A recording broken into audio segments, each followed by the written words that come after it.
I'm available 24/7 to help solve issues. Right. Call me 3 a.m. on a Sunday morning. I don't care. A cross-pollination of Thomas Edison and Tony Stark, Elon Musk. Were you a little naive when you thought I can easily build an electric car and a rocket? I didn't think it would be easy. Like I said, I thought they would probably fail. But you know, like creating a company is almost like having a child. So it's sort of like, how do you say your child should not have food? So once you have the company, you have to feed it and nurse it, and take care of it, even if it ruins you. Yeah.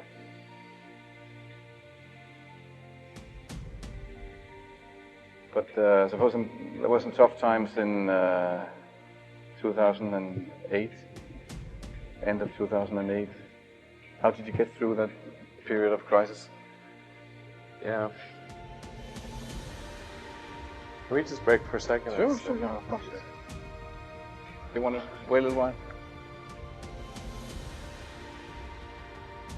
Man, sure hope it was worth it.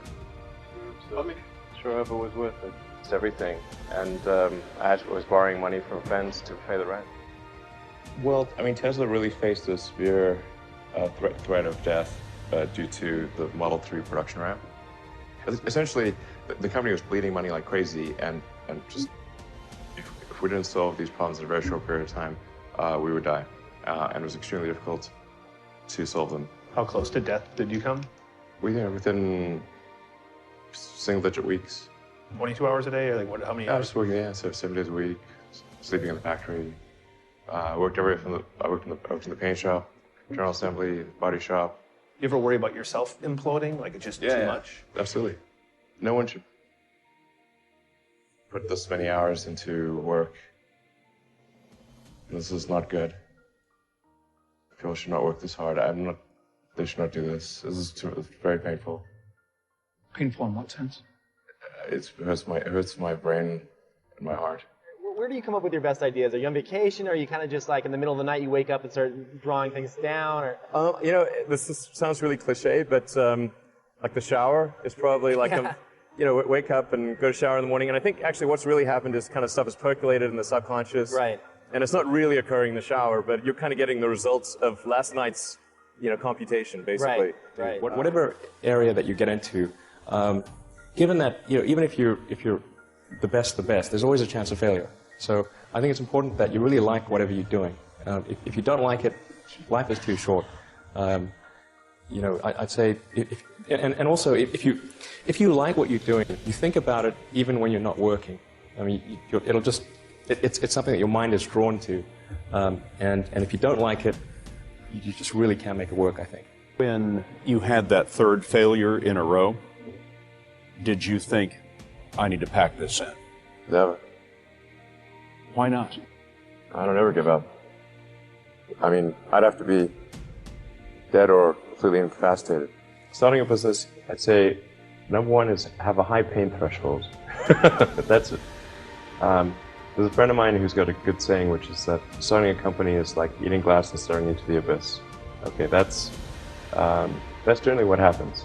Because when you first start a company, there's lots of optimism, and things are great. And then, so happiness at first is high. Then you encounter all sorts of issues, and happiness will steadily decline. And then you'll go through a whole world of hurt. And then eventually, if you succeed, and in most cases you will not succeed, and Tesla almost didn't succeed, came very close to failure.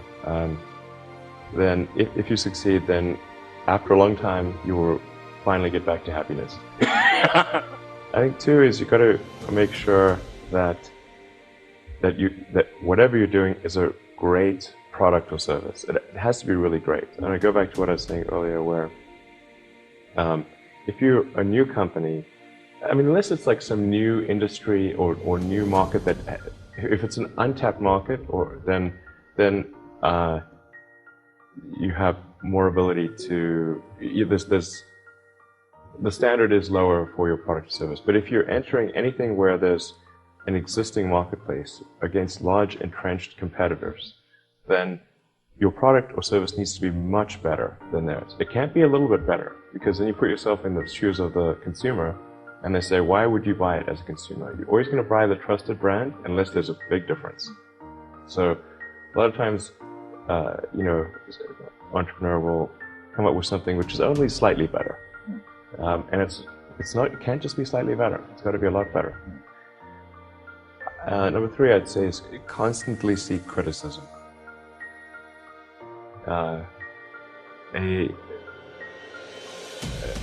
A well thought out critique of whatever you're doing is as valuable as gold.